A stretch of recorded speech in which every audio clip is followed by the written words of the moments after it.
하나님께서 너와 내 집에 주신 모든 복. 신명기 26장 1절에서 11절 말씀입니다.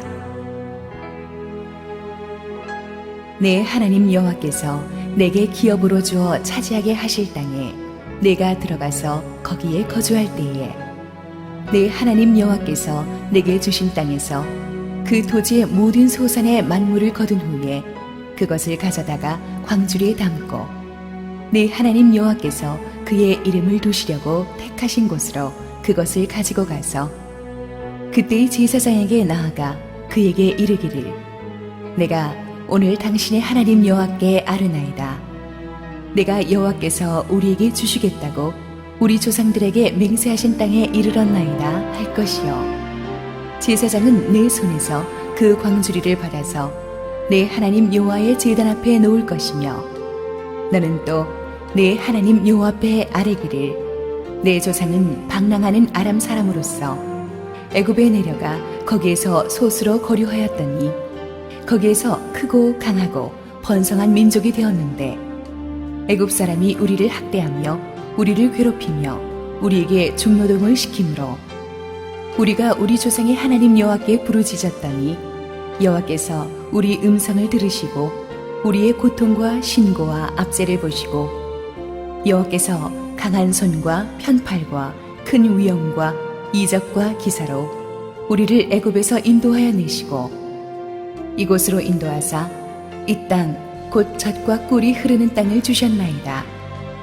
여호와여, 이제 내가 주께서 내게 주신 토지 소산의 만물을 가져왔나이다 하고 너는 그것을 내 하나님 여호와 앞에 두고 내 하나님 여호와 앞에 경배할 것이며 내 하나님 여호와께서 너와 내 집에 주신 모든 복으로 말미암아 너는 레위인과 너희 가운데에 거류하는 객과 함께 즐거워할지니라. 할렐루야. 우리 하나님께 감사와 영광의 박수를 드리겠습니다. 우리 함께 기도하시고 하나님의 말씀 보겠습니다. 사랑하는 아버지, 은혜를 감사합니다. 우리 교회 창립 후 네 번째로 맞이하는 우리 추수감사절 주일, 올해도 특별히 감사한 것들이 여러 가지 많습니다. 하나님께서 오늘도 우리에게 은혜를 주옵소서. 예수님의 이름으로 기도했습니다. 아멘. 오늘 우리가 살펴본 본문은 40년 광야 생활을 끝내고 드디어 꿈에 그리던 약속의 땅으로 진입하기 직전에 이스라엘 백성들에게 모세가 주었던 메시지입니다. 사실 광야 생활보다 더 힘든 것은 이제 약속의 땅에 들어갔을 때입니다. 그래서 약속의 땅에 들어가서 어떤 영적인 마음가짐을 가지고 살아야 될지를 모세가 미리 얘기해 준 것이 바로 신명기입니다. 그 신명기 후반부에 해당되는 본문이 오늘의 본문인데요. 그 핵심 주제가 감사입니다. 첫째로 감사는 자신이 가진 최고의 것을 기쁘게 드리는 것입니다. 2절을 보십시오. 2절에 보면은 내 하나님 여호와께서 내게 주신 땅에서 그 토지의 모든 소산의 만물을 거둔 후에, 만물이라는 말을 우리가 잘 안 써요. 이게 마지에서 나오는 그 맞자인데요. 처음이라는 거죠. 첫 열매, 최고의 열매를 하나님께 드리라는 것입니다. 아무거나 드려서는 안 됩니다. 가장 귀한 것을 드려야 합니다. 말라기 1장 13절 시작. 만군의 여호와가 이르노라 너희가 또 말하기를 이 일이 얼마나 번거로운 거 하며 코웃음치고 훔친 물건과 저는 것 병든 것을 가져왔느니라. 너희가 이같이 봉헌물을 가져오니 내가 그것을 너희 손에서 받겠느냐? 이는 여호와의 말이니라. 이 말라기는 이런 거 드리지 말라 그래서 말라기예요. 여기서 하나님이 화내시는 것은 이스라엘 사람들이 비싼 것을 가져오지 않아서가 아닙니다. 하나님이 우리의 주머니 사정은 하나님이 잘 아세요. 하나님은 가난한 과부의 엽전 두 닙도 기쁘게 받으셨습니다. 그런데 여기서 하나님이 화내시는 것은 많은 것을 누리고 있는 사람이 기쁜 마음이 없이 그냥 대충 드리는 감사입니다. 해치워버리는 예배입니다. 남의 눈을 의식해서 그냥 드리는 거예요. 어떤 사람은 하나님께 드리긴 드리는데 쓰다 남은 것, 후신 것을 드리고 그것도 마지못해 드립니다. 어떤 사람은 좋은 것을 드리긴 하는데 완전히 남의 눈을 의식해서 가식적으로 드립니다. 하지만 정말 사랑하면 최고의 것을 기쁜 마음으로 드립니다. 제 후배 목사님이 이제 지방에서 목회를 잘하고 계세요. 교회도 중견교회고 커요. 그런데 조금만 그 옆으로 가면 얼마나 아름다운 경치가 있는지 그 후배 목사님이 저랑 그 전날 갔던 강사 목사님 또 우리 형제처럼 친하게 지낸 목사님들 태우고 하루 종일 구경시켜 줬어요. 여기 가시고 밥도 먹여주고 막 구경시켜 주면서 그렇게 말씀하시는 거예요. 형님, 제가 아무한테나 이렇게 해주는 거 아닙니다. 그래, 되게 무섭게 생겼거든요. 그럼 누구에게 그렇게 해주냐 그랬더니 3등급이 있대요. 워낙 이 경치가 아름다우니까 많이 목사님들 오시는데 자기가 이렇게 접대는 해야 되지만 이렇게 별로 마음에 안 드는 사람이 오면은 지도를 준대요. 여기 가시라고, 보시라고. 조금 더 올라가면은 그 2등급은 자기 교회 스태프로 딸려준답니다. 지금같이 자기가 온몸을 바쳐서 직접 운전하면서 뛰는 거는 진짜 좋아서 오는 거래요. 기뻐서 오는 거래요. 정말 감사하다 그랬어요. 하나님 마음이 그런 게 아닐까 합니다. 하나님이 정말 좋아서 기뻐서 감사한 마음으로 드리는 것을 받으십니다. 자, 그런데 그런 좋은 것을 신나는 마음으로 드릴 수 있는 것은 무엇 때문입니까? 모든 것을 하나님이 주셨다는 겸손한 마음이 있기 때문에 가능한 일입니다. 1절에 보면은 내 하나님 여호와께서 내게 주신 땅에서, 그죠? 네 하나님 여호와께서 네게 기업으로 주어 차지하게 하실 땅에서, 하나님께서 네게 주어라는 말을 계속 강조하고 있습니다. 너희가 노력해서 얻은 것 같지만 너희의 노력의 산물이 아니라 하나님이 주신 선물임을 인정하라는 것입니다. 우리 것을 하나님께 드린다 그러면 아까운 생각이 듭니다. 그러나 어차피 처음부터 하나님이 주시지 않았으면은 내가 아무리 노력해도 안 되는 것이었다. 그러므로 내가 가진 모든 것은 내 노력의 산물이었다 할지라도 실은 하나님이 주신 것임을 인정할 때 드리는 것이 갈등이 없습니다. 이 11절에 또 보세요. 너와 네 집에 주신 복이라는 말씀을 주목하십시오.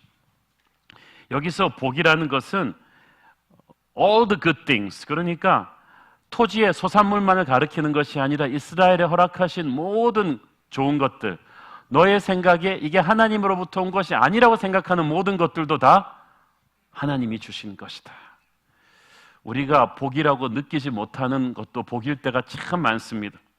영적으로 철이 들지 않아서 감사하는 눈이 없어서 그렇지 영적으로 철들면 감사한 일 투성입니다. 특별히 하나님께서 너와 네 집에 주신 복이라는 말씀을 주목하십시오.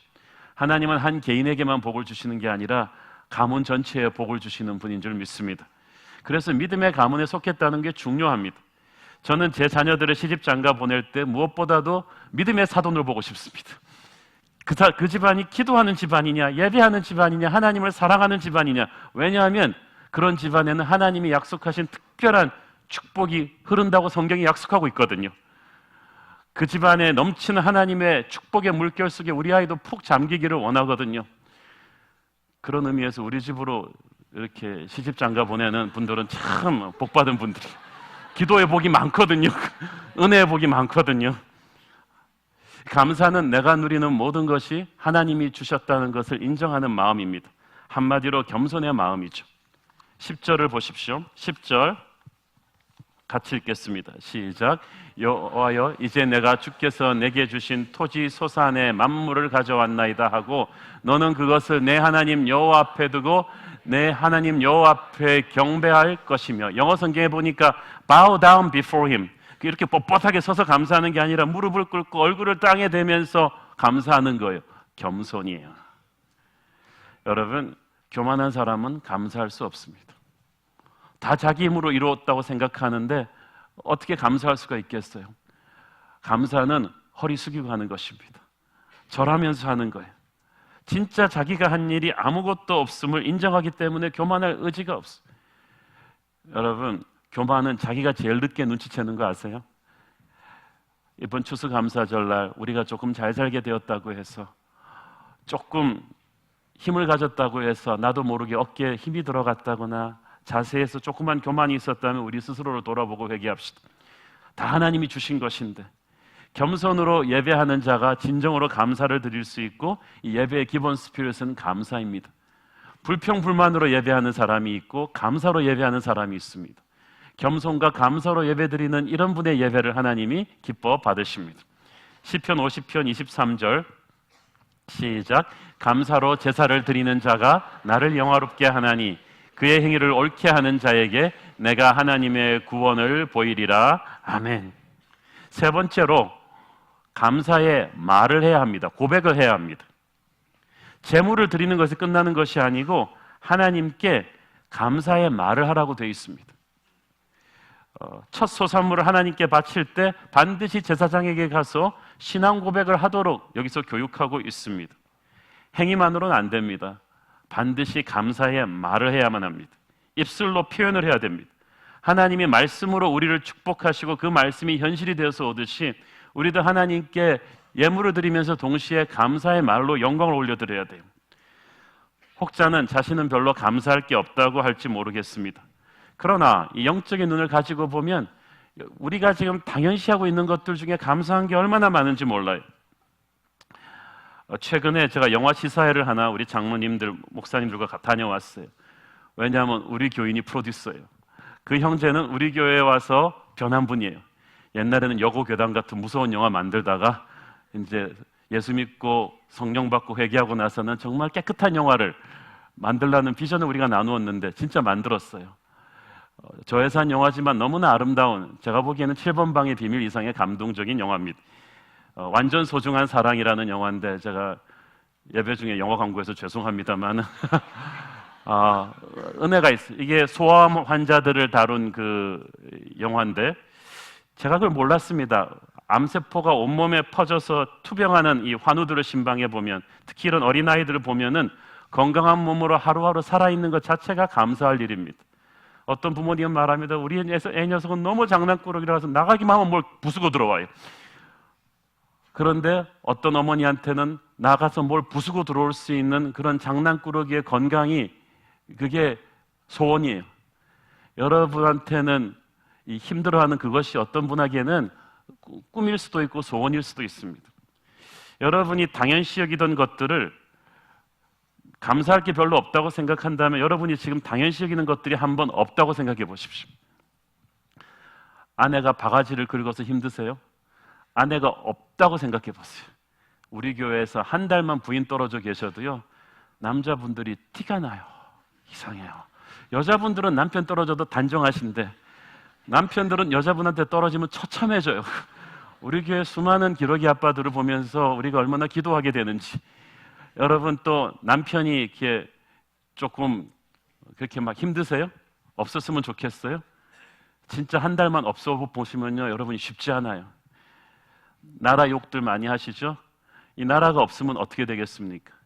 지금 유럽에서 어디 가든지 천덕꾸러기 취급받으면서 인간 이하의 대접을 받는 영원한 유랑자 집시가 되는 거예요. 나라로 인해 감사하기를 바랍니다. 새로운 교회가 없다면 어떻게 되겠습니까? 교회에 대해서 평소 불만이 많으신 분들은 그 생각을 하시길 바랍니다.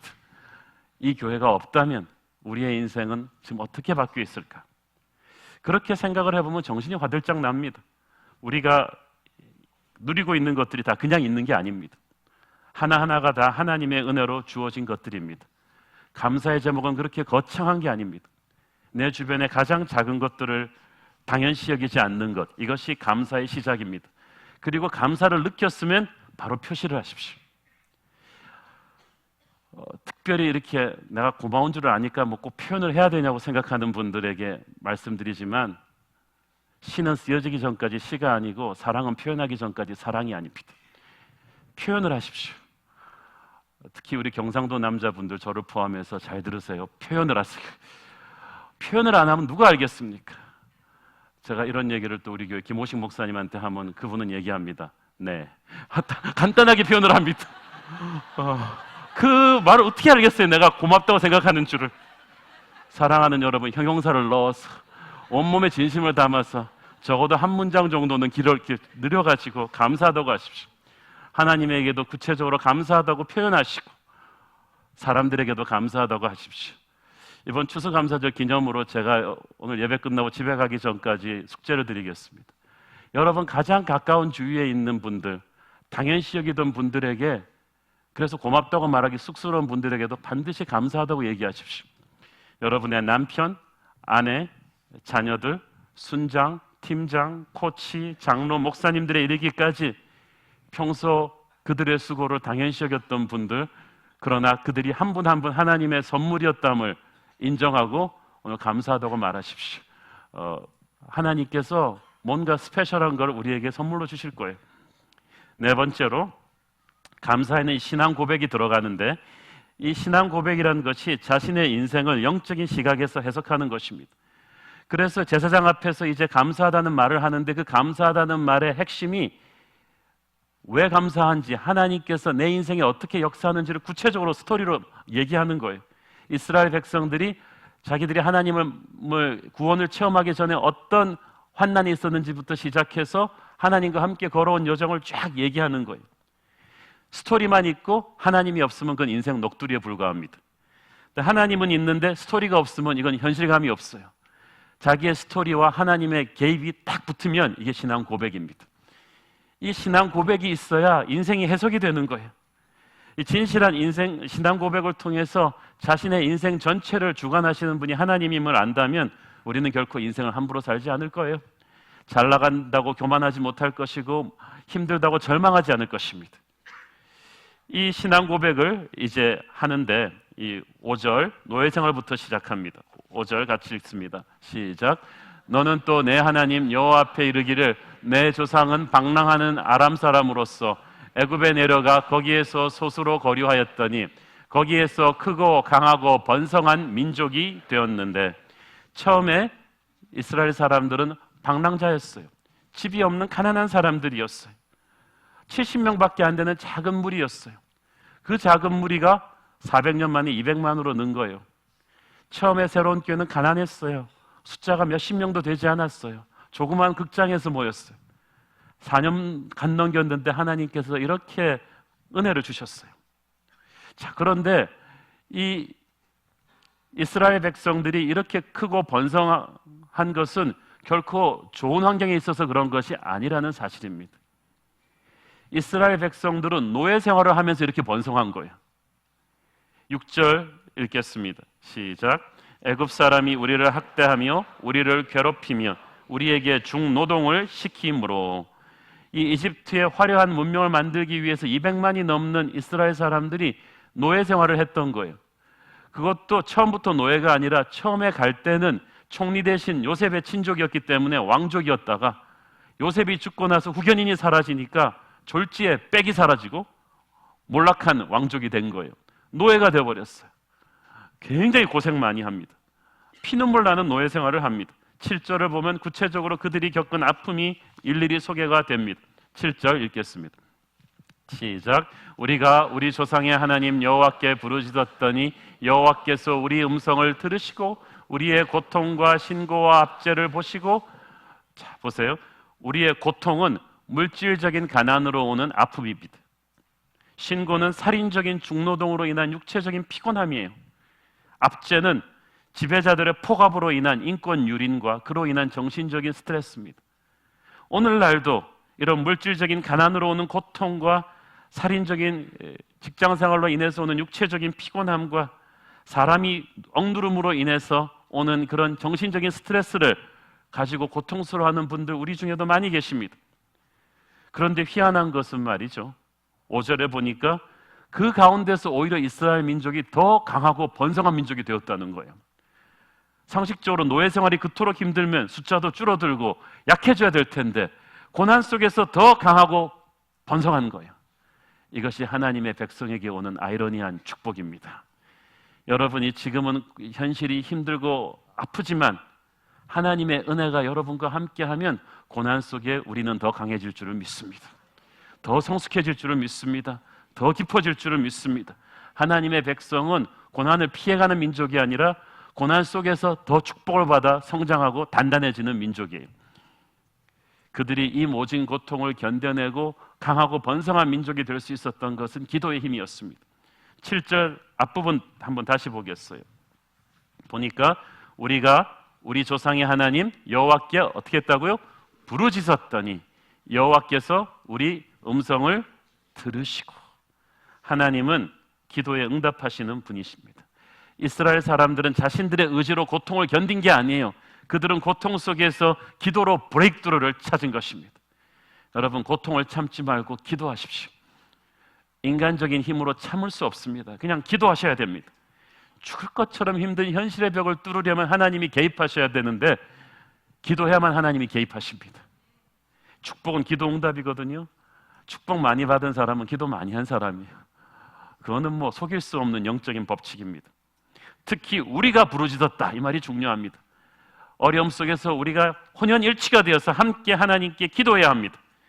그래야 함께 하나님의 기적을 체험할 수가 있습니다. 뜨거운 기도의 사람들은 놀라운 기적의 수혜자들이 됩니다. 여러분, 이집트는 당시 세계 최강대국인데 그 큰 문명을 돌리기 위해서 필요한 200만이나 되는 황금 같은 노동 인력을 이집트가 순순히 내어줄 리가 만무하잖아요. 이 민족을 탈출시키려면 이집트의 군사력을 꺾어야 돼요. 이집트보다 더 강한 자가 그 당시는 없어요, 인간 세상에는. 그래서 하나님이 개입하셔야만 했던 것입니다. 8절 읽겠습니다. 시작. 여호와께서 강한 손과 편팔과 큰 위엄과 이적과 기사로 우리를 애굽에서 인도하여 내시고, 상식적으로는 이집트를 꺾을 수가 없어요.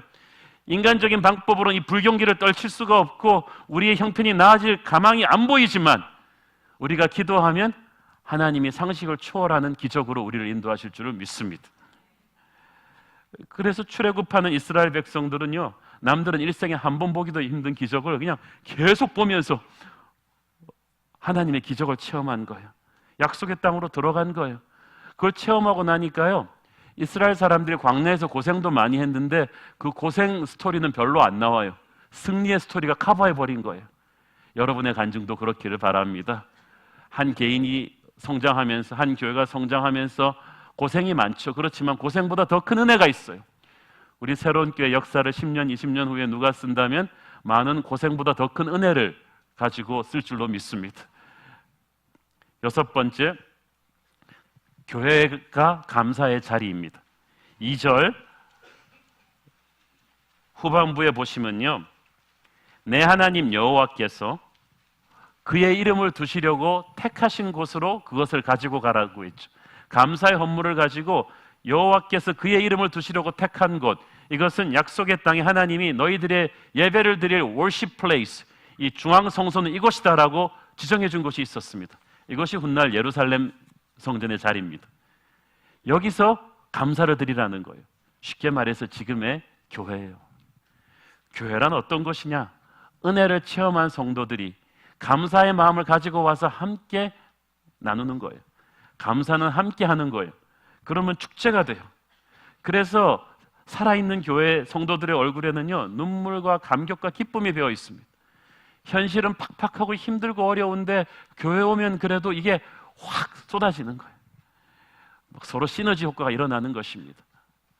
이스라엘 백성들이 제사장 앞에서 와서 교회에 와서 예배하며 감사할 때 드리는 간증의 주어는 나가 아니라 우리였습니다.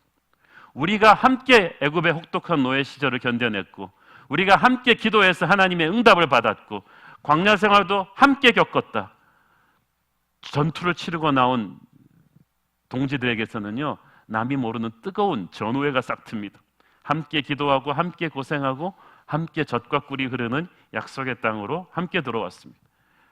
우리 새로운 교회 성도들은 그런 면에서 영적인 전투의 그리스도의 전우들입니다. 우리는 함께 왔어요. 그래서 하나님이 원하시는 감사는 함께 사선을 뚫고 온 하나님의 백성들이 함께하는 감사입니다. 바꾸어 말하면 서로 사랑하면서 감사하는 것입니다. 네 번째로 맞는 이 추수감사절에 우리 새로운 교회는 다시 한번 서로 사랑으로 하나가 되어서 감사해야 합니다. 섭섭한 마음, 미워하는 마음, 상처하는 마음이 조금이라도 우리 사이에 있으면 다 털어버리고 서로를 용서하고 끌어안읍시다. 그게 돼야 사랑이 넘쳐야 감사가 터지는 것입니다.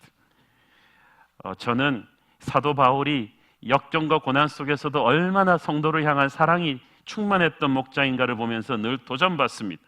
고린도후서 2장 4절 보겠습니다. 시작. 내가 마음에 큰 눌림과 걱정이 있어 많은 눈물로 너희에게 썼노니 이는 너희로 근심하게 하려 한 것이 아니요 오직 내가 너희를 향하여 넘치는 사랑이 있음을 너희로 알게 하려 함이라. 이 성도를 향한 사랑이 눈물로 바뀔 정도로 바울의 양떼 사랑은 순수했습니다.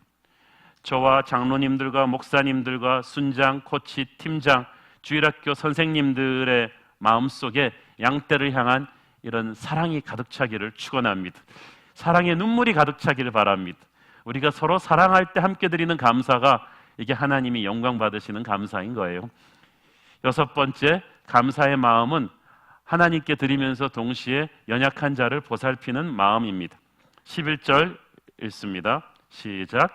내 하나님 여호와께서 너와 내 집에 주신 모든 복으로 말미암아 너는 레위인과 너희 가운데에 거류하는 객과 함께 즐거워할지니라. 이 14장에 보면 여기에다 고아와 과부들까지 포함되어 있어요. 그러니까 한마디로 소외당하는 이웃들, 사회적인 약자들을 그냥 돕는 게 아니라 함께 즐거워하라. 그냥 돕는다는 거는 내가 우월한 위치에 있는 건데 나눠주는 게 아니라 그냥 같이 즐거워하는 거예요. 같이 한 식구가 되는 거예요. 요즘 우리 사회가 경제민주화니 또 복지정책 문제로 정치판이 시끄럽습니다. 그러나 성경이 말하는 진정한 복지는 교회가 하는 거지 나라가 하는 게 아니에요. 국가가 억지로 가진 자들을 압박해서 하는 게 아니고 은혜 받은 하나님의 백성들이 기쁜 마음으로 서로 나누는 게 바로 진정한 복지입니다. 교회는 모든 사람이 모이는 곳입니다. 만약 교회가 건강한 자, 부자와 힘 있는 자, 배운 자들만을 위해 존재한다면 그 교회는 잘못된 교회입니다. 우리의 기도는, 우리의 사랑은 병든 자와 고난받는 자를 향해서 흘러가야 합니다. 이들을 향한 목회로 회피해서는 안 됩니다. 특별히 저희 교회가 커지면 커질수록 우리 교회의 목사와 장로들은 그리고 교회 리더십들은 교회 안에 자칫 소외되기 쉬운 가난하고 병든 분들, 인생의 급작스러운 사고를 당한 분들, 갇힌 분들을 마음에 품고 기도하고 신방해야 된다고 믿습니다. 야고보서 5장 14절에 그렇게 말하고 있죠. 야고보서 5장 14절 시작. 너희 중에 병든 자가 있느냐? 그는 교회의 장로들을 청할 것이요 그들은 주의 이름으로 기름을 받으며 그를 위하여 기도할지니라. 이 교회의 장로들 중에 목사도 있고 순장도 있겠죠. 이 병든 자라는 말이 몸만 병든 자겠습니까? 영적으로 병든 자들, 마음이 가난한 자들, 또 슬픈 분들 많을 거예요.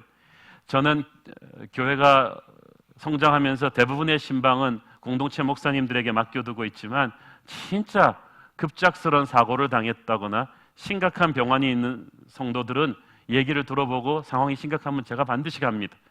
또 우리 성도 중에 갑작스러운 사태로 인해서 감옥에 가시거나 그런 분들은 꼭 교회에서 사식과 책들을 거의 성경책과 경건서적만 넣어드리고 제가 어떤 경우는 직접 가기도 합니다.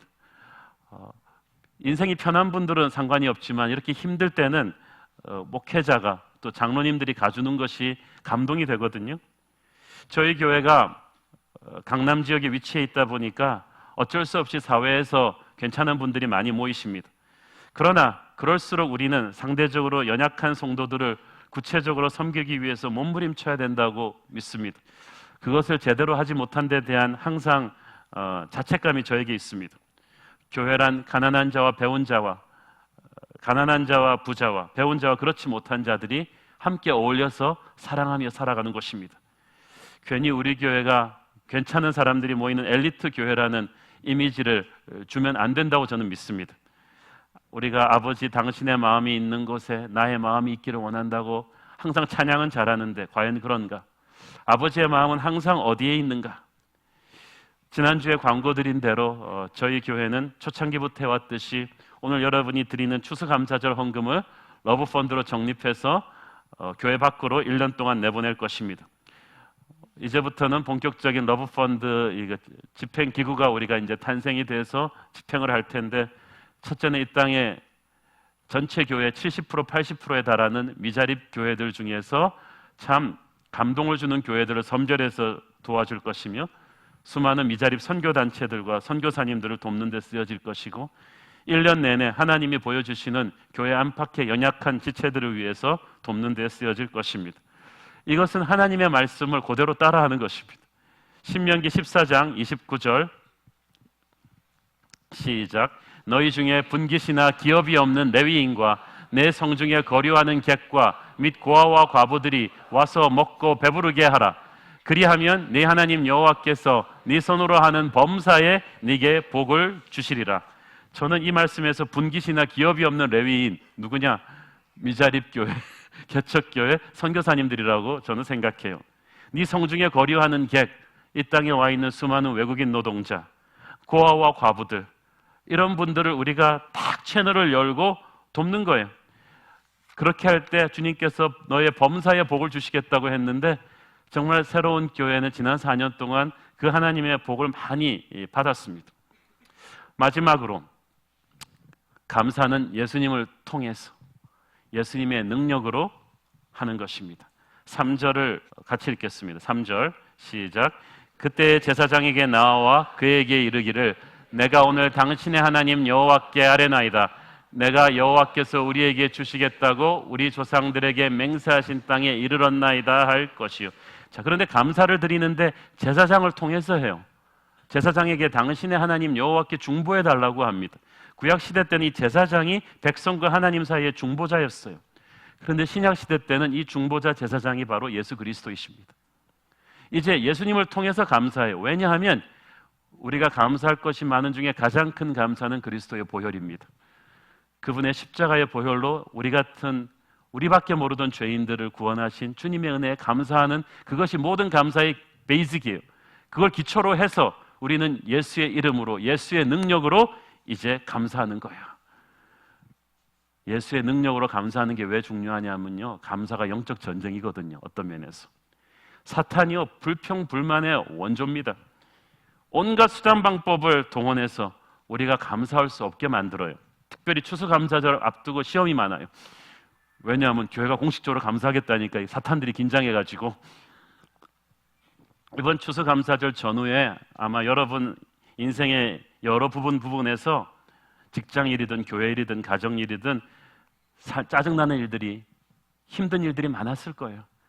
그래서 추수감사절은 오는데 도저히 감사할 수 없는 마음이 들게 하는 일들이 많았을 것입니다. 특별히 인생이 내 생각대로 잘 안 풀릴 때 솔직히 감사하고 싶은 마음이 별로 없어요. 여러분 중에는 지금 경제적으로 너무나 안 풀려서 답답해하고 계신 분들이 계실 것입니다. 자신이 혹은 사랑하는 사람이 병에 걸렸는데 기도를 오래 했는데 빨리 치유가 안 돼서 하나님께 섭섭해 하시는 분도 계실 거예요. 어떤 사람과 이렇게 막 지금 관계가 껄끄러운데, 가까운 사람인데 그것 때문에 목에 가시가 걸린 것처럼 힘든 분도 계실 것입니다. 특별히 인간과 인간 사이에 이 분노와 이런 것들이 있으면요, 감사가 잘 안 돼요. 근데 문제는 이런 상황들을 이용해서 사탄이 하나님과 우리와의 관계를 이간질하는 거예요. 감사의 마음을 사라지게 하는 거예요. 감사는 무슨 감사? 네 현실이 이렇게 퍽퍽한데 하나님이 널 진짜 사랑하신다면 어떻게 상황이 이렇게 돌아갈 수 있어? 라는 음성을 여러분이 마음속에서 들으신다면 그것은 100% 사탄이 준 음성입니다. 나사렛 예수의 이름으로 끊어버리기를 바랍니다. 이겨내야 합니다. 예수님의 능력으로 이겨내지 않고는 우리는 감사를 할 수가 없어요. 그래서 추수감사절은 영적 전쟁의 날이기도 한 것입니다. 이런 사탄의 충동을 우리는 예수의 능력으로 이기고 진짜 감사의 제사를 드리는 여러분 되기를 바랍니다. 기도하시겠습니다. 오늘의 설교의 마무리 기도는 추수감사절 저의 하나님께 드리는 개인적인 기도와 섞어서 저 자신과 교회를 섞어서 제가 기도하도록 하겠습니다. 보배로우신 주님, 은혜를 감사합니다. 이번 추수감사절에 많은 감사할 것이 있지만 특별히 저를 목사로 불러주신 것을 감사드립니다. 부족한 것 투성이인 제가 주님의 부르심을 받고 헐레벌떡 뛰어나와서 무엇인지 잘 알지도 못하면서 감히 주님의 종의 길로 들어선 지 벌써 25년이 되었습니다. 특별히 4년 전에 새로운 교회를 개척해서 오늘에 이르기까지 이 귀한 양떼를 목양할 수 있게 해주셔서 너무나 감사드립니다. 부족하지만 저는 이 양떼를 보면서 주님의 축복의 통로가 되고 싶은 간절한 바람이 있었습니다. 성도들의 허전한 마음에 말씀을 써내려가는 예수님의 연필이고 싶었습니다. 이들의 얼어붙은 가슴을 녹여주는 예수님의 불이고 싶었습니다. 저들의 피곤한 땀을 말려주는 예수님의 바람이고 싶었습니다. 저들의 목마름을 해결시켜주는 예수님의 생수이고 싶었습니다. 저들의 아픔과 약점을 모두 품어주는 예수님의 넓은 품이고 싶었습니다.